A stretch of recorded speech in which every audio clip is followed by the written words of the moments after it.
I'm Dan Ogden here at the Idaho National Laboratory. I'm the Deputy Director of the Nuclear Science User Facilities, and I'm going to provide a short introduction to NSUF and talk about some of the specific NSUF work scopes.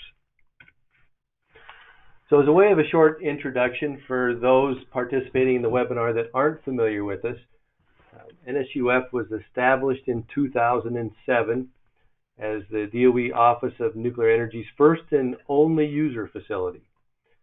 And our real function is to link intellectual capital with nuclear research infrastructure to fulfill the mission of DOE's Office of Nuclear Energy. Our focus area from a scientific standpoint is on irradiation effects in nuclear fuels and materials. And what we do is provide access to capabilities and expertise at no cost to the user. And with that comes support for experiment design, fabrication of the experiment, transport of materials, irradiation, whether that be neutron, gamma, or ion, post-irradiation examination, and then in the end, the disposition of any waste that might be left over. All of our projects are selected through open competitive proposal processes. Today, of course, we're talking about the CINR, which is an annual call.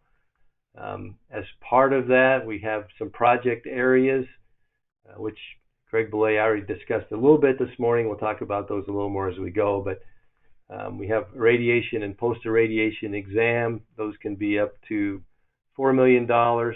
If it's a neutron irradiation and ATR with PIE, that can take up to 7 years. So we do allow longer projects there.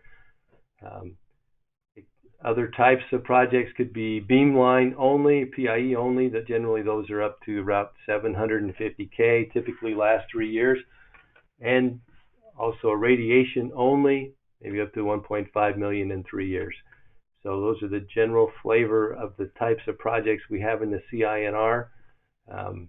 Our other type of proposal process is our rapid turnaround experiments. These run on 3 calls per year. That is a separate solicitation and is not part of the CINR FOA. Proposals are welcome from university, national laboratories, and industry applicants. There, of course, are some restrictions, which we'll talk about as we go through the work scopes here. NSUF is a consortium offering research opportunities with capabilities and expertise in a variety of areas. So on the slide here, you see the logos of our partner institutions. The Idaho National Laboratory is, of course, where NSUF started.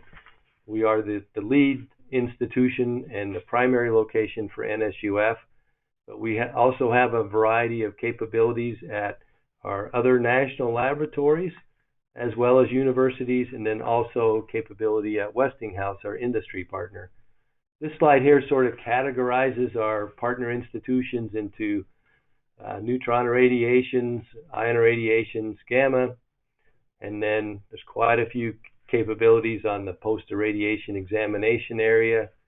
We have characterization beamline capability available at several of our partners. Note that the Illinois Institute of Technology is currently not available, even though they're still a partner. And of course, we also offer high-performance computing here at the Idaho National Laboratory. So this single shot slide here kind of gives you a flavor of our characteristics. More information is available on our website as far as the details of what's available at each of these institutions. Okay, I want to talk specifically about, before we get into the work scopes, about our nuclear fuels and materials library. The library currently includes over 6,000 specimens from NSUF projects, legacy research projects within the DOE complex, as well as specimens from commercial reactors and from research reactors. Most of these specimens are neutron irradiated, with a small number of ion irradiated materials. The library is web-based and it's searchable online through our website at nsuf.inl.gov. You can search that library in different ways if you're looking for a specific material or fuel composition, specimen configuration, radiation conditions. Publications are also tied in there. Specimen makeup includes steels, both conventional and advanced. We got a variety of nickel and uranium alloys. We have some ceramics, some high purity elemental materials, actinides, of course, and then some various fuel forms and constituents. Not all of those are readily accessible in the online library, so if you're looking for something there, I suggest you contact us directly. We may be able to help provide some additional information there. You go to our website and look for Kelly Cunningham. She is our librarian. She can help you in that area. Okay, NSUF work scopes. NSUF work scopes are scattered through the CINR FOA. They're not all in one place, and they don't all start with NSUF. So we've had some confusion with that, so this slide hopefully will help clarify what is NSUF, what is not. For university applicants in Appendix A, the work scope for this year's FOA is Fuel Cycle 2.5. This work scope was also available last year, the separate effects testing and treat. Note that in Appendix A this year we do not have a work scope concurrent with the NEAMS program. We did last year, but we don't this year. And if we look to Appendix B, which is open to University National Laboratory or industry applicants, we have NSUF 1112. Those work scopes are the same as they were last year. Subel has already talked about NSUF 1.1 earlier today. NSUF 1.2, 1.3 will be discussed tomorrow. And I'm going to discuss the NSUF-2 work scopes here in just a moment. The 2.1, 2.2, 2.3, those work scopes are unchanged from last year. We did add a 2.4 work scope for high performance computing. At the INL, we're really trying to encourage that. Note, of course, that high performance computing through NSUF can be requested in any of these work scopes.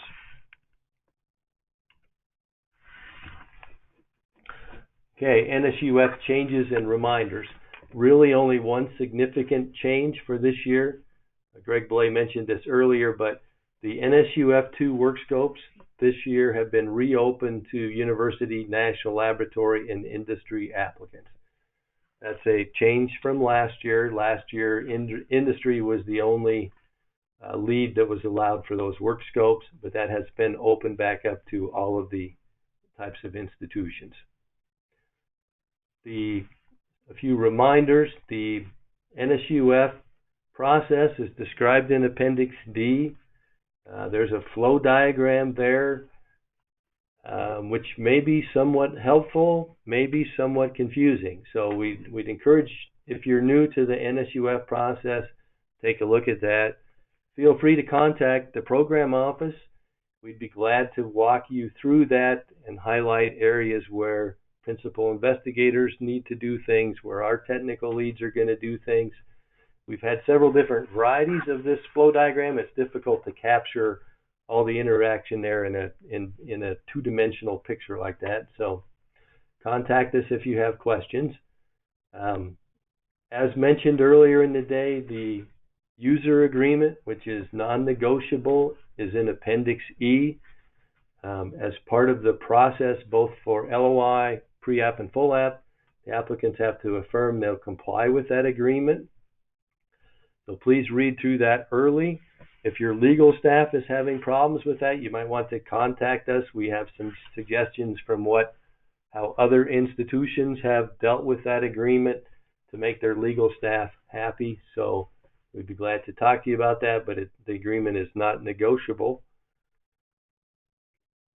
Okay, we've had a little confusion on who is doing what. So I just wanted to highlight again that the letter of intent, pre-applications, the preliminary statement of work, final statement of work, and full applications are all submitted by the lead applicant. And of course, that is done through the NEUP.gov website. There are some complexities there to attach statements of work to the pre-applications. We'd be glad to help with that. So I suggest as you're doing that, it's best not to wait till 2 minutes before the deadline and ask for help. We'd be glad to help you earlier in the day, work through that. The cost estimates. Now, these are the cost estimates that apply to the NSUF access cost. These are not the cost estimates for the R&D portion of those work scopes that have R&D funds. Those cost estimates are prepared and submitted by the NSUF technical leads. So that's something the principal investigator doesn't have to submit, but of course we encourage the principal investigator to be involved in those discussions and preparations to help size the work scope properly and fit within the parameters of the FOA. Another important reminder, also mentioned earlier today, regarding readiness, the preliminary development effort must be complete and the applicant ready for NSUF. What we're looking for there for a materials irradiation is that the material fabrication method or process to develop the material well understood, well tested. The material properties are well known from the standpoint of chemical properties, physical properties, mechanical properties. All that type of pre-characterization work is complete, and the applicant is ready to put the material into a reactor for neutron irradiation or ion irradiation. And we're looking for the applicant to convince us that they have completed all that. So there's a section in both the pre-application and the full application to do that. The pre-application being shorter, we're looking for a summary. The full application being 15 pages long, we're looking for a pretty good description of readiness. And we like to see a nice, concise description. We don't like to have to hunt through the whole application to figure this out. So do us a favor there and make it nice and clear and address the criteria that's in the FOA. That criteria is in Part 1, Section B.2.2. It's very important, so appreciate everybody giving that their attention this year. Okay, now I'm going to move into some discussion about the NSUF-2 access-only work scopes. These are, of course, the work scopes that do not come with R&D funding. So the objective, of course, is very similar to the rest of the FOA, to provide access to the capabilities of NSUF for research projects. The types of projects, I'd mentioned these earlier. Maybe just a bit of clarification. When we're thinking radiation-only categories, we tend to think in terms of neutron irradiation. Those projects are typically sensor evaluations, where the sensor is able to be monitored during the irradiation. Radiation and PIE, that's our most traditional type of project, typical neutron irradiation, and then several years of PIE afterwards. PIE only, these are typically focused around materials that come out of our library, and just focus on continuing the studies that had been initiated earlier, or maybe materials that came from a commercial reactor. Or beamline only projects, which could be either an ion beamline, which would really be an ion irradiation, or a characterization type beamline, such as the X-ray powder diffraction beamline at NSLS-2. So in this work scope area, really all the NSUF types of projects are valid. Restrictions, again, it's open to everybody this year. R&D funding for the applicant is not provided in this area. These are the access-only work scopes. We do ask for the applicant to tell us the source, scope, and duration of the R&D funding.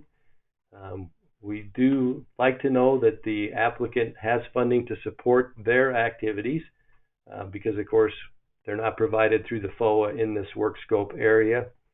And in this area, NSUF, actually this is true across the board, NSUF does not fund travel salaries or other user costs. That's of course typical of all of DOE's user facilities. So specific focus areas within NSUF-2. Again, this first one, NSUF 2.1, there's no change from last year. Core and structural materials. Focus here is understanding radiation effects such as aging and material degradation. So that'd be fatigue, embrittlement, void swelling, something along those lines. Also development of radiation-resistant materials for current and future reapplications. That's the type of proposal we're looking for there. In NSUF 2.2, also unchanged from last year, nuclear fuel behavior and advanced nuclear fuel development. We're looking here for proposals that increase fundamental understanding of the behavior of nuclear fuel, improve performance of current fuels or development of advanced fuels, radiation and thermal effects on microstructure, thermophysical, thermomechanical properties, chemical interactions. Projects should aim at proposing simple irradiation experiments. We'd be glad to help you with that, with post-irradiation examination, investigation, fundamental fuel performance aspects such as radiation damage, species diffusion, or fission products. And proposals that couple experimental methods with modeling and simulation are encouraged. Okay, NSUF 2.3, also unchanged from last year. Advanced in-reactor instrumentation. We're looking for proposals that support qualification of advanced in-reactor instrumentation for characterization of materials under irradiation in test reactors or for online condition monitoring of power reactors. Advanced instrumentation sensors, measurement techniques for use in advanced reactors is encouraged. Our last work scope in this area, NSUF 2.4. This is a new standalone work scope this year, designed to highlight the availability of the high-performance computing capability Idaho National Laboratory. So we're looking for proposals in this work scope area that would like to take advantage of the scientific computing capabilities that we have at the INL for efforts in advanced modeling and simulation. Our capabilities there are, of course, Falcon and Lemhi. Proposals in this area may address a wide range of research activities. Of course, we are very interested in performance of materials in harsh environments, which is right down the line of NSUF's technical focus. But within this area, there's opportunities for proposals addressing performance of light water, advanced nuclear reactors, and of course, multi-scale, multi-physics analysis of nuclear fuel performance. So this is a new work scope, and as I mentioned earlier, you can also request high-performance computing in any of the NSUF work scopes, or you can ask specifically for something here if it's standalone HPC work. Okay, contact information. Our Federal Program Manager is Tansel Seleckler. Her email is here. Our Program Technical Lead, Dr. Rory Kennedy, his email is here as well. Rory has several email addresses, so hopefully this one works. I think they have them all consolidated at this point. And very important, our NSUF website address is here. I would encourage anyone who's thinking about requesting NSUF access to visit our website, take a closer look at our capabilities that are there. Our technical lead contacts are all listed there. The best way to find them is right on the main screen, main page. Go down to the very bottom where it says partners. Click on that, you'll get a list of contacts, and that will get you to the right people to talk to about technical leads. It's a great place to start when you're starting to draft your letter of intent, which I think based on the timeline, hopefully everybody will start those next week. Okay, Drew, I'll turn it back over to you. Hopefully you stayed online this time, and we'll see if we have any questions. I did. I'm here. So we do have a couple of questions.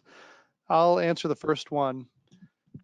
The question is, about eligibility restrictions. It says, since HPC does not include direct funding, does it count against individual pre-proposal count for university PIs? The answer is no. NSUF-2 applications count against your university PI count. So you can read that in the FOA, but NSUF-2 is the one area that is not bound by those restrictions. The reasoning for that is the PI is not going to be doing work. They're going to be getting the results of some type of NSUF project. So we'll move on. Dan, what is the difference between NSUF-2 and a rapid turnaround proposal? Oh, so a rapid turnaround experiment is an entirely different solicitation process. So they are similar in the sense that in both a rapid turnaround experiment and an NSUF-2 work scope, we're operating in a user facility mode where R&D funds are not provided. The big difference, of course, being that a rapid turnaround experiment is pretty small, might involve 2 to 3 weeks of facility access and has to be done in 9 months, has a target of about $50K. The NSUF-2 work scopes can go clear up to $4 million. They're much larger projects, and they can take up to 7 years. So rapid turnaround experiments are small, quick projects. NSUF-2 are larger, more extensive projects.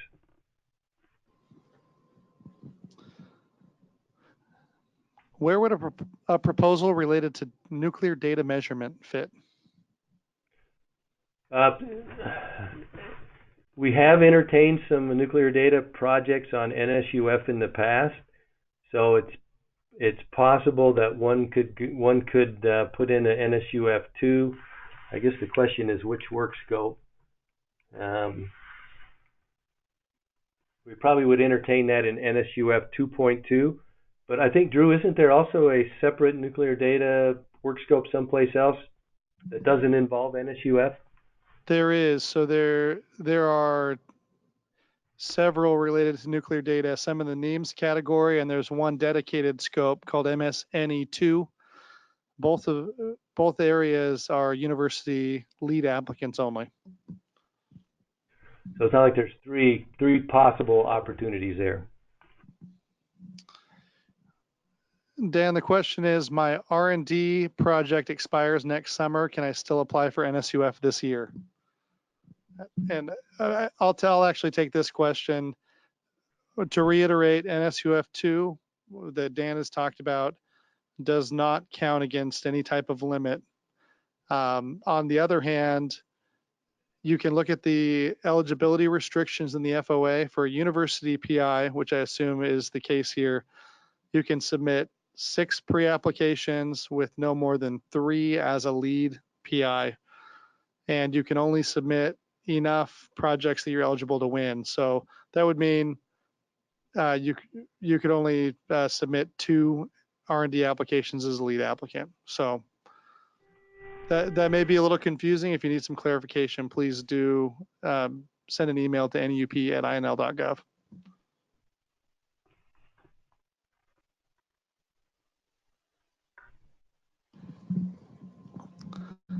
Would investigations or applications of computational fluid dynamics be appropriate for this year's HPC work scope? I think at this point we would answer yes and evaluate that against the pool that we receive.